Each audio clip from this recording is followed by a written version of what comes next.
Bapak Ibu yang terkasih dalam Tuhan kita Yesus Kristus, kembali pada hari ini kita akan melaksanakan ibadah rumah tangga.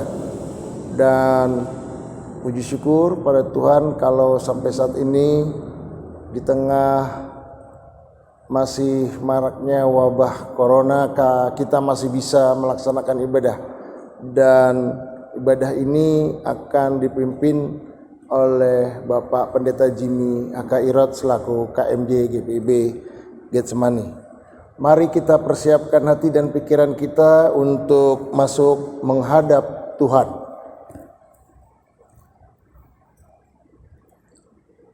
Bapak, Ibu, saudara-saudari yang terkasih dalam Tuhan kita Yesus Kristus, marilah berdiri menyambut firman Tuhan yang hadir di antara kita dengan menyanyi Kidung Jemaat 10 bait 1 dan 5. Pujilah Tuhan Sang Raja dan apa yang seterusnya. Pujilah Tuhan Sang Raja yang maha mulia, segenap hati dan jiwaku pujilah Dia. Datang berkabung bila musikmu bergaung, angkatlah puji-pujian. Pujilah Tuhan hai jiwaku, mari bernyanyi. Semua makhluk bernafas, iringilah kami. Puji terus nama yang maha kudus, padukan suaramu, amin. Mari kita berdoa.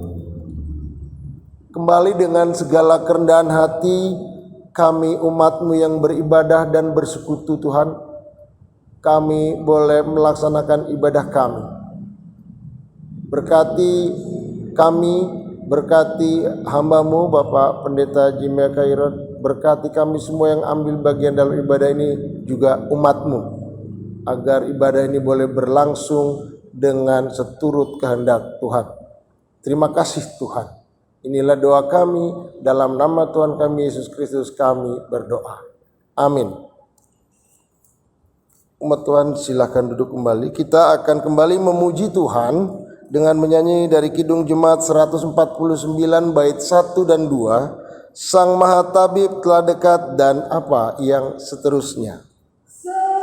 Maha Tabib telah dekat, yaitu Tuhan Yesus. Wahai yang sakit dan penat, dengarlah suara Yesus. Baik di dunia yang fana, baik di surga yang bakal, yang terindah selamanya, nama Tuhan Yesus. Diampuninya dosamu, dengarlah suara Yesus. Menuju surga jalanmu, bersama Tuhan Yesus.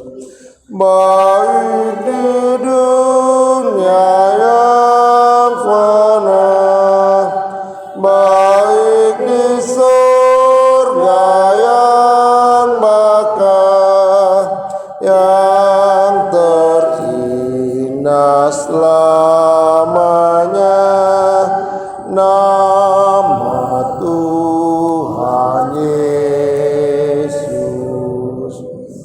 Saudara jemaat kekasih Tuhan Yesus Kristus, kita kembali akan bersama-sama membaca merenungkan berita firman Tuhan masih di minggu keempat masa raya sesudah Paskah. Pembacaan Alkitab terambil dari Perjanjian Lama, Kitab Imamat pasal 4 ayat 13 sampai ayat yang ke-21.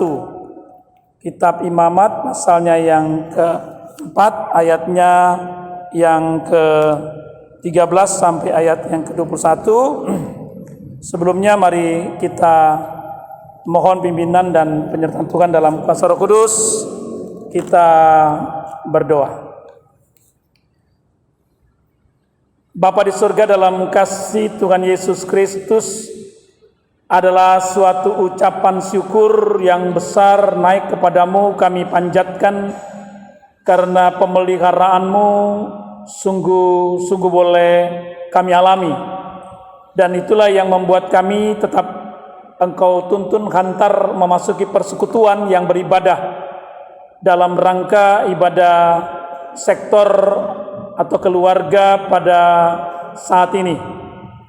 Mari Tuhan, Engkau urapi kami dengan Roh Kudus-Mu, kuasai akan hidup kami Bapa, dan nyatakanlah kehendak-Mu melalui firman yang sebentar kami baca dan renungkan.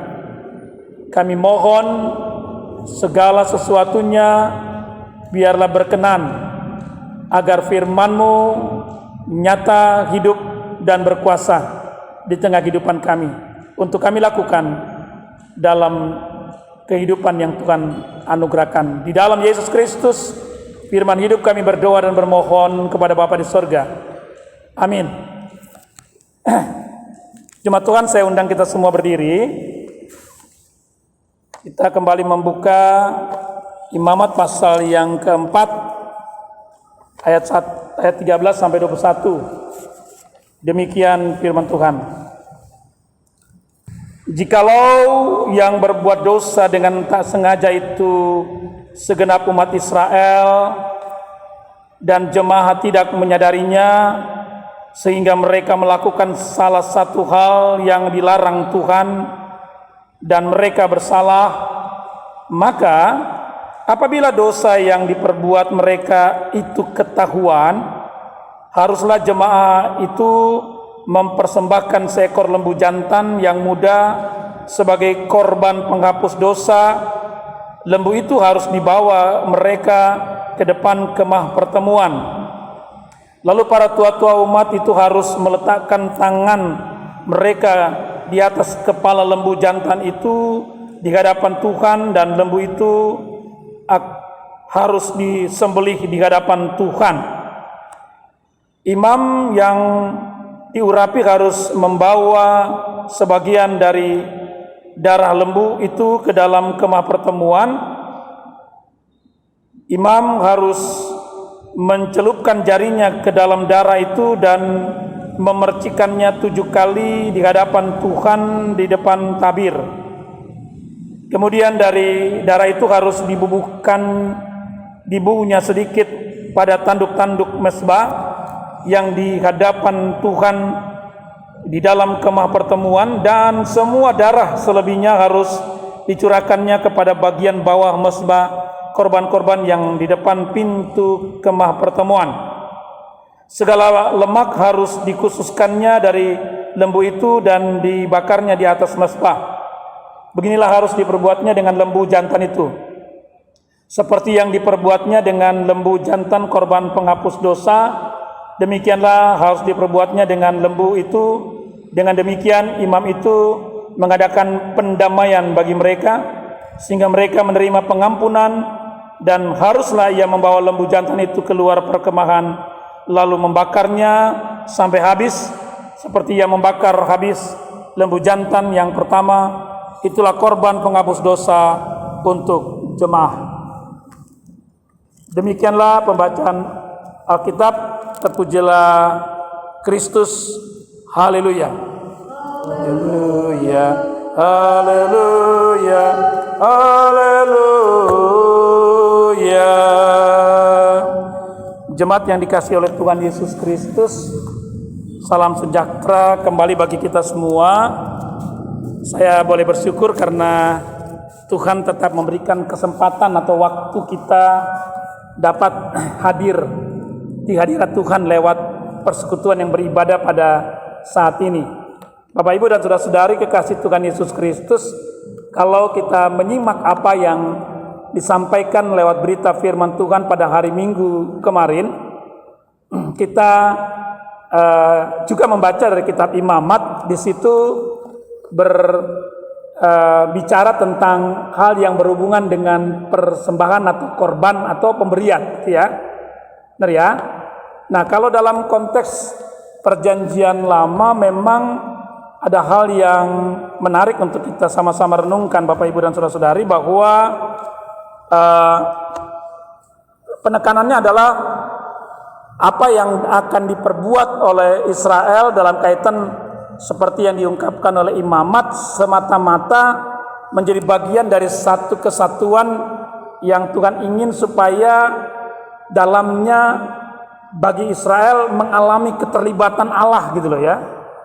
Ketika kita tahu bahwa Tuhan menuntun Israel, ketika Tuhan benar-benar boleh menyertai Israel, bahkan melindungi dan sebagainya, di situ Israel harus punya respon. Nah, respon ini memang merupakan sesuatu tindakan bukan semata-mata karena kita mau balas jasa kepada Tuhan atau merupakan sesuatu tindakan untuk katakanlah berbaik-baikan dengan Tuhan, tidak. Tapi memang hakikat kita sebagai umat seperti Israel adalah sikap yang tidak boleh melepaskan diri. Kan dalam makna kemarin, kita tidak boleh melepaskan diri dalam keterkaitan, ketergantungan kita kepada Allah, karena Dia yang memberi hidup gitu. Ada jalan untuk itu.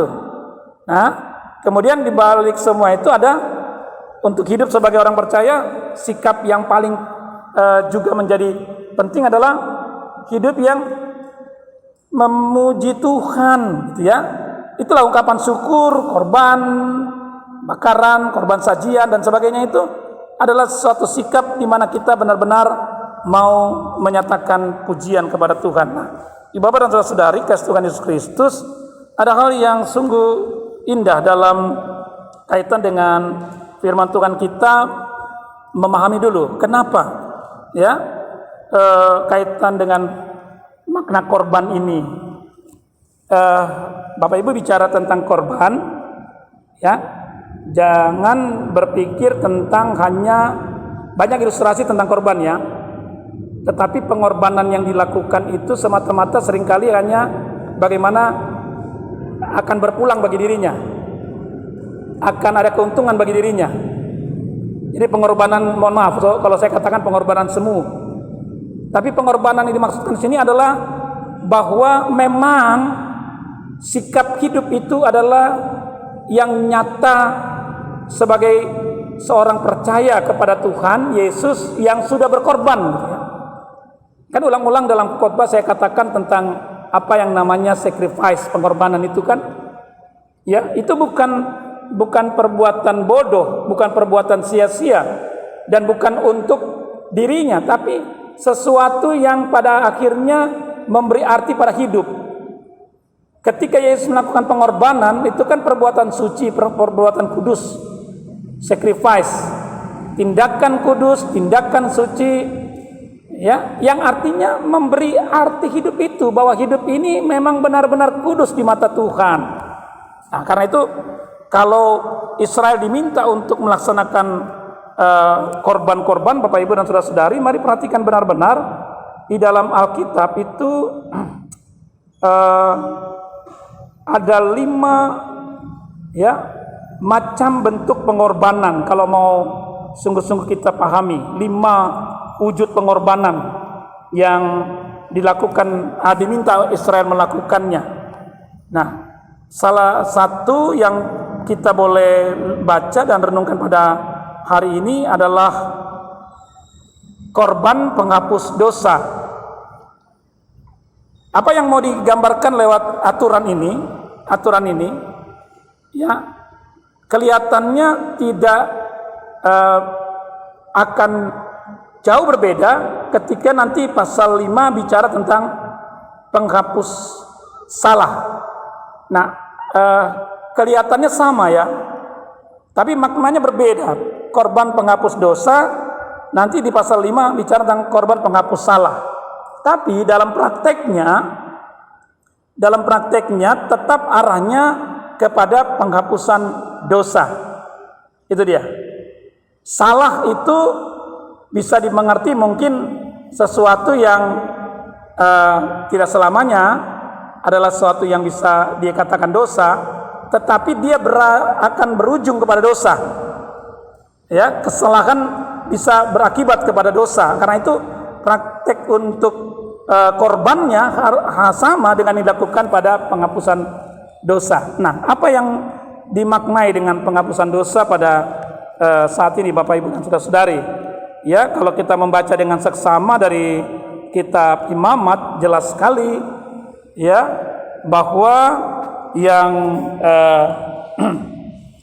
diminta di sini harus dipahami benar ya, apa yang tetap merupakan sesuatu yang melanggar kehendak Tuhan dimengerti sebagai dosa.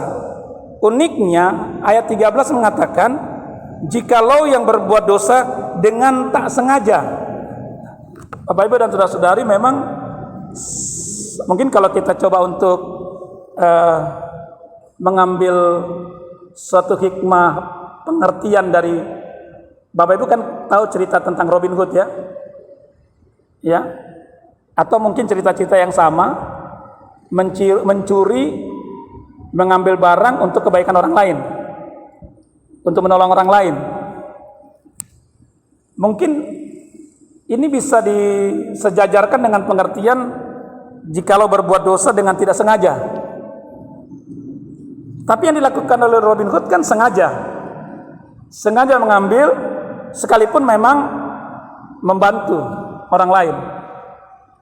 Tapi kan yang mau nampak di situ bukan soal dia membantunya, tapi popularitas diri. Tujuannya apa? Mengejar, mendapatkan juga ya kekasih hatinya lah. Nah, saudara-saudara, kalau bicara tentang korban penghapus dosa, bukan soal sengaja tidak sengaja. Bukan soal bahwa kemudian kita mencuri, melakukan suatu tindakan yang tidak benar lalu kita melakukan kebaikan, bukan begitu. Pemahamannya adalah bahwa apa yang sesungguhnya kita lakukan dalam pengertian dosa, bahasa Ibrani menggunakan kata katan. Lalu kalau dalam Yunani dikatakan amartia, itu sebenarnya pemahamannya meleset. Jadi meleset dari tujuan, meleset dari arahnya. Tetapi dalam konteks yang lebih mendasar, dosa, nah di dalam SGDK atau SBU Bapak Ibu membaca seperti putus hubungan dengan Tuhan. Tapi sebenarnya bukan itu. Sikap doksa, berbalik belakang, berbalik 180 derajat, membelakangi Tuhan. Nah itu dia, itu pokok pemahamannya. Jadi artinya bahwa kalau sesuatu yang sudah berlawanan, tidak sejalan dengan Tuhan, bahkan mungkin membalik belakang dari kehendak Tuhan, tetap adalah pelanggaran yang boleh dibilang sebagai dosa, kan begitu. Nah, dari situ baru kita dapat mengerti. Jadi tidak ada hal-hal yang boleh tawar-menawar. Bagi Israel, ya sengaja tidak sengaja, ya harus disadari.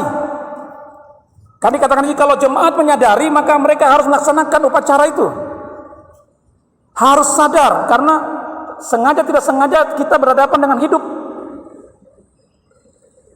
Apakah dengan tidak sengaja lalu kita katakan kita sedang terkapar atau kita sedang fly atau sekarang tidak sadar? Oh tidak, kita tetap sadar sebenarnya. Tetapi mungkin ada hal-hal di mana kita terjerumus, kita terbuai dan sebagainya. Tapi dari sini firman Tuhan mengatakan adalah bagaimanapun Tuhan menawarkan supaya Israel tetap sadar dan melaksanakan peribadahan dengan melakukan korban penghapus dosa. Nah, kekasih Tuhan, memang harus mengerti dengan sungguh bahwa perjanjian baru coba untuk memberikan makna yang lebih lebih besar dan sempurna. Kenapa? Karena dasarnya sudah kita tahu ya. Apakah perlu lagi adanya korban penghapus dosa? Ibrani pasal 10 katakan sudah tidak perlu lagi. Kenapa? Bapak Ibu? Karena kita tahu bahwa korban penghapus dosa itu sudah terjadi di dalam diri Yesus Kristus. Nah, lalu bagaimana dengan ritual atau upacara untuk kalau kita salah dan kita sadar untuk melakukan agar berkenan kepada Tuhan? Roma pasal 3 ayat 10 katakan tidak ada yang benar sekalipun, ya, seorang pun tidak. Dan yang lebih menarik, lebih tajam, Roma 6:23 katakan, sebab upah dosa ialah maut, tetapi karunia Allah ialah hidup yang kekal dalam Kristus Tuhan kita. Nah, disinilah jawabannya Bapak Ibu. Kalau kita mau memahami dengan sungguh. Sekarang pertanyaannya sederhana. Bapak Ibu, saya percaya bahwa kita tidak ingin hidup dalam dosa. Tapi Alkitab katakan kita memang ada dalam dosa. Menjadi sesuatu yang menarik ya. Kita tidak ingin hidup dalam dosa, tapi Alkitab katakan bahwa kita sudah hidup dalam dosa. Nah, kalau bicara bahwa sesungguhnya kita dalam dosa, siapa yang sebenarnya dapat memberikan sesuatu kepastian bahwa sekalipun dosa itu, kuasa maut itu ada dan seringkali nyata, tapi hidup kita tetap boleh ada dalam sesuatu yang Tuhan senantiasa jaminkan. Maka yang penting dan yang utama harus kita lakukan adalah bahwa kita benar-benar harus tetap percaya kepada Yesus Kristus. Hanya itu. Bahwa kekuasaan Tuhan atas dosa, bicara tentang dosa tidak ada bicara dengan yang lain. Yang bisa berhadapan dan bisa mengalahkan, bahkan yang bisa menghancurkan hanya Tuhan Yesus Kristus. Dialah korbannya sudah. Jadi siapa lagi yang mau dikorbankan?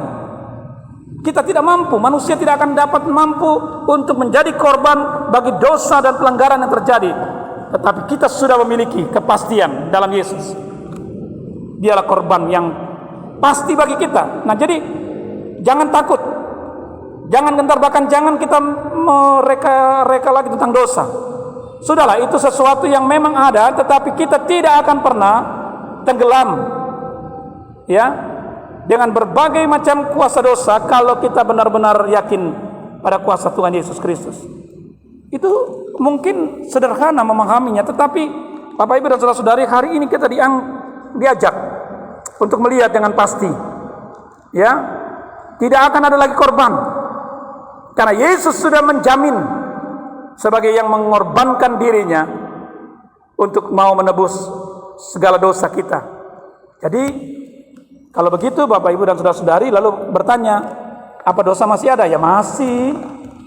Ya, terus kalau kita percaya dan kita kemudian tetap melakukan dosa, ya tetap aja berdosa, saya bilang. Jadi jangan main-main gitu. Kalau kita sudah benar-benar percaya kepada Yesus, kita benar-benar harus tinggalkan segala hal yang seringkali menyimpang dari ajaran Tuhan Yesus, atau yang membelakangi Tuhan dengan segala hal yang seringkali kita meninggalkan segala kehendak dan kuasanya.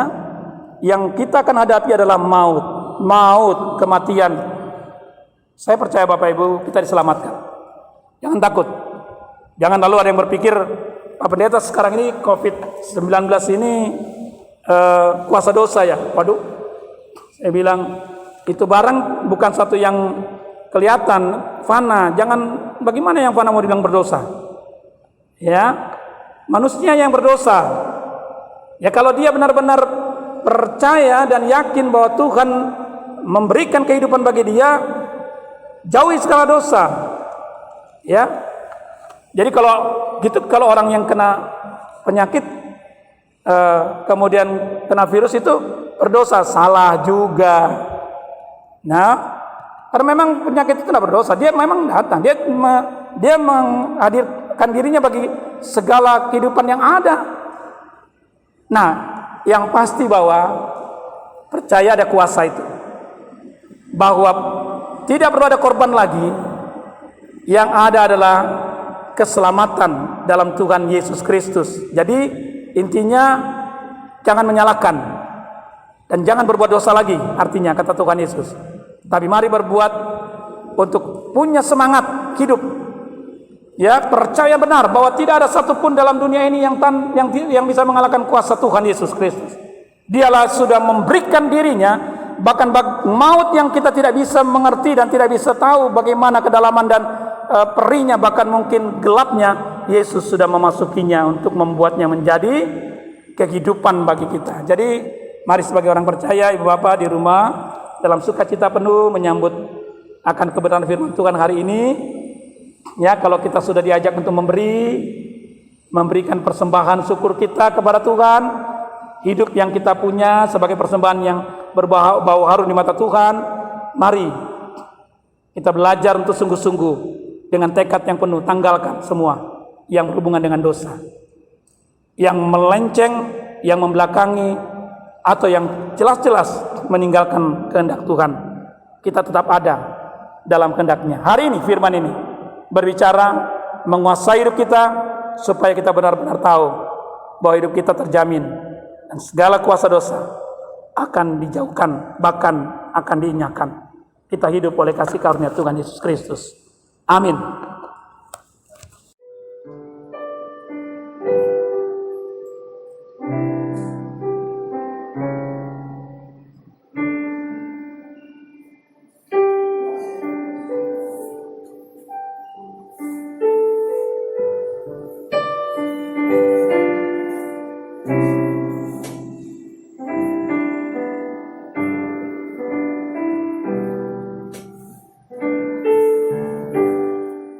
Jemaat kekasih Tuhan, mari kita sambut meresponi pemberitaan firman Tuhan dengan menyanyi Kidung Jemaat 29 bait 1 dan 2 di muka Tuhan Yesus.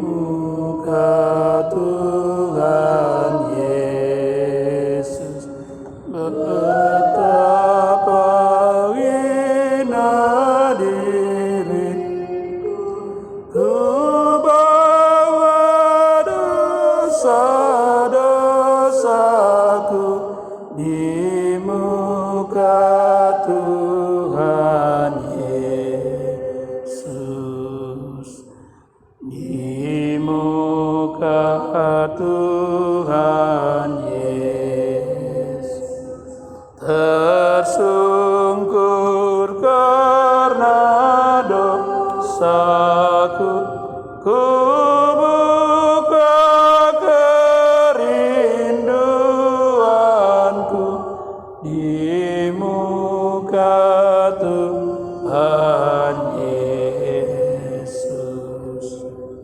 Mari kita satu dalam doa, kita ambil hati yang penuh di hadapan Tuhan, kita berdoa. Bapa di surga, di dalam kasih Tuhan Yesus Kristus, benar bahwa Engkau sungguh boleh senantiasa menyatakan kehendak-Mu melalui firman, pujian dan doa. Dan hari ini kami boleh bersyukur Tuhan karena Engkau boleh menyatakan suatu hal yang terkait dengan yang terpenting dalam hidup ini, yaitu dosa. Bapa, memang kami rindu agar Engkau sungguh Tuhan boleh menghalau bahkan menjauhkan kami, kalau perlu meniadakan setiap dosa yang merupakan tindakan yang melenceng dari kehendak-Mu, bahkan yang membelakangi kehendak-Mu Tuhan. Kami rindu bahwa sesungguhnya itu benar-benar boleh terjadi, karena kami percaya kuasa-Mu akan nyata untuk selalu mau menyelamatkan kami. Tapi kami sadar Tuhan bahwa kehidupan ini selalu bersentuhan, berimpitan dengan kenyataan dosa.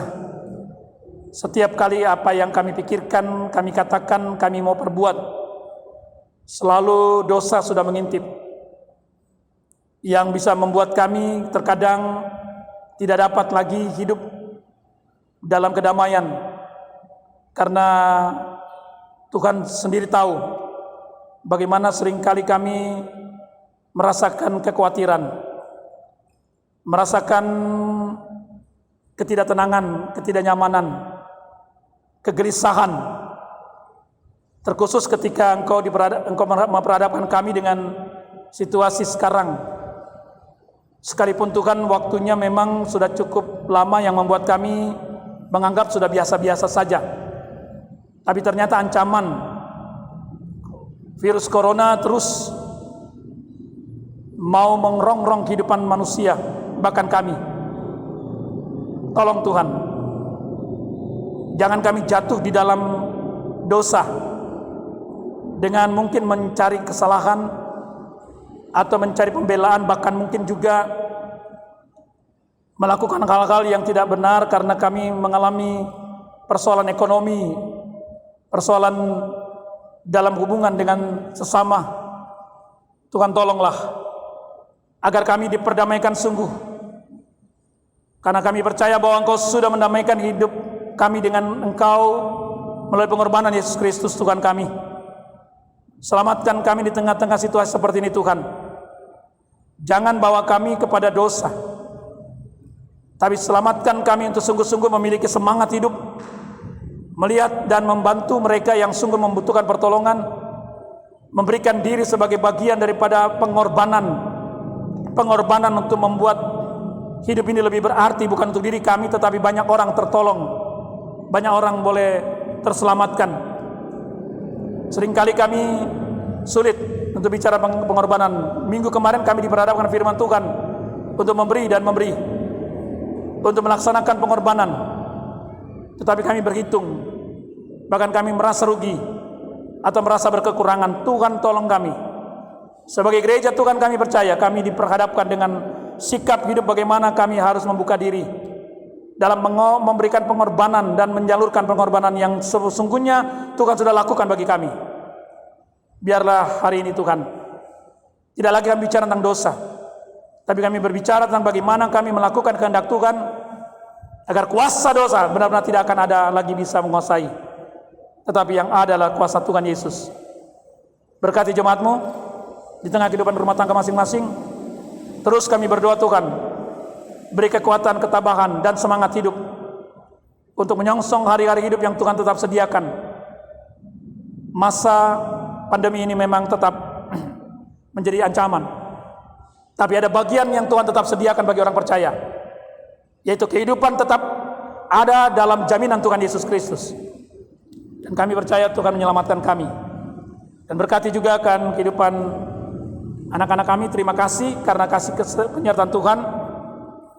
Mereka sudah boleh menyelesaikan studi, sekalipun hanya melalui media online, atau katakanlah dari dunia maya. Tapi kami percaya Tuhan sendiri yang tahu hikmat, pengertian, dan akal budi yang mereka punya.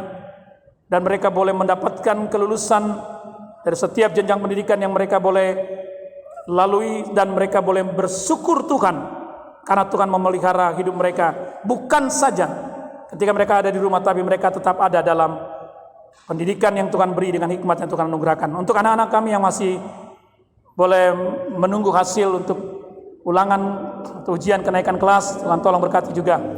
Hikmat-Mu nyatakan, tolong mereka Bapa agar mereka juga berhasil melanjutkan ke jenjang pendidikan yang lebih tinggi. Terima kasih Tuhan Yesus, berkati orang-orang tua kami, sayangi kasih mereka, cintai mereka Bapa. Tuhan senantiasa ada dalam hidup yang mereka jalani. Bagi mereka yang sakit, mari Tuhan tolong, jamah, sembuhkan, pulihkan mereka dengan kuasa-Mu Tuhan. Kami percaya tidak ada sesuatu pun yang dapat menghalangi, sekalipun kuasa dosa, karena Tuhan sudah menguasai hidup yang Kau anugerahkan bagi kami. Inilah doa kami Tuhan, inilah syukur kami. Kami percaya Tuhan mendengar, menjawabnya. Karena kami minta doa permohonan ini berdasarkan satu nama yang termanis dan terindah, Yesus Kristus Tuhan Juru Selamat, yang mengajar kami berdoa bersama. Bapa kami yang di surga, dikuduskanlah nama, datanglah kerajaan, jadilah kehendak-Mu di bumi seperti di surga. Berikanlah kami pada hari ini makanan kami yang secukupnya, dan ampunilah kami akan kesalahan kami, seperti kami juga mengampuni orang yang bersalah kepada kami. Dan janganlah membawa kami dalam pencobaan, tetapi lepaskanlah kami daripada yang jahat. Kaulah yang mempunyai kerajaan dan kuasa dan kemuliaan sampai selama-lamanya. Amin. Umat Tuhan, marilah kita menyampaikan persembahan sebagai ungkapan syukur atas berkat Tuhan dalam hidup kita. Kita memuji Tuhan dari Kidung Jemaat 293 bait 1 dan 2, puji Yesus dan apa yang seterusnya. Puji Yesus, pujilah Juru Selamat, langit bumi maklumkan kasih-Nya. Haleluya, nyanyilah para malaikat, kuasa hormat berilah kepadanya selamanya. Yesus Gembala kita, siang malam kita didukung-Nya. Puji Dia, beritakan keagungan-Nya. Puji Dia, mari bernyanyilah. Puji Yesus, pujilah Juru Selamat. Pasang salib, kisah dihapusnya. Gunung batu dan harapan dikatakan, di Golgota. Haleluya, hilanglah sukacita oleh masa kasih setianya. Puji Dia, beritakan keagungan-Nya. Puji Dia, mari bernyanyilah. Umat Tuhan, dipersilakan berdiri, kita akan mendoakan persembahan syukur kita. Kita berdoa. Terima kasih Tuhan Yesus untuk ibadah yang sudah kami lakukan, di mana di dalamnya dengan segala kondisi kami tetap memuliakan nama Tuhan, sekaligus kami bersyukur bahwa Engkau hingga saat ini masih memberikan kesehatan yang baik buat kami. Dan melalui ibadah ini, dalam ungkapan syukur kami telah memberikan persembahan syukur kami. Berkati persembahan ini Tuhan. Inilah berkat yang Engkau berikan kepada kami, untuk kami kembali membagikannya untuk pelayanan kehidupan berjemaat kami. Terima kasih Tuhan, inilah doa kami. Hanya di dalam nama Tuhan Yesus kami berdoa. Umat Tuhan tetap berdiri untuk kita menerima pengutusan dan berkat.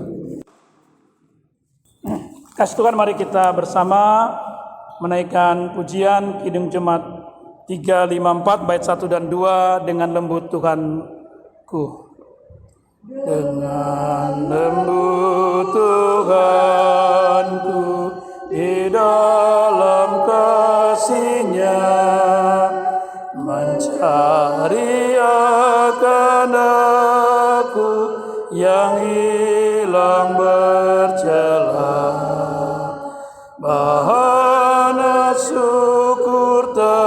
mendengar seisi surga menggelegar. Kasih-Nya mencari darah melunasi, ku diraih kembali padanya, ku selamat oleh rahmat-Nya. Dosaku telah dibasuh sehingga ku sembuh. Bisinya kepadaku, Engkaulah milikku. Suaranya yang lembut merdu telah menghibur hatiku. Kasih-Nya mencari darah melunasi, ku diraih kembali padanya, ku selamat oleh rahmat-Nya. Umat Tuhan, arahkan hati dan pikiran pada Tuhan. Masukilah kehidupan sehari-hari dan lakukanlah firman Tuhan yang sudah kita dengar. Sekarang terimalah berkat Tuhan. Kasih karunia dan damai sejahtera dari Allah Bapa kita dan dari Tuhan Yesus Kristus dalam persekutuan dengan Roh Kudus menyertai kehidupan kita semua sekarang ini dan sampai kekal selama-lamanya. Amin. Amin. Amin.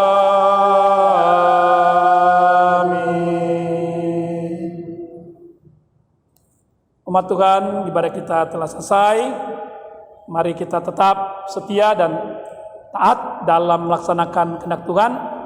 Kami mengingatkan kembali untuk setiap persembahan syukur yang kita boleh berikan dapat diteruskan, disalurkan ke gereja melalui majelis jemaat ataupun langsung ke kantor majelis jemaat. Tuhan memberkati kita semua. Shalom.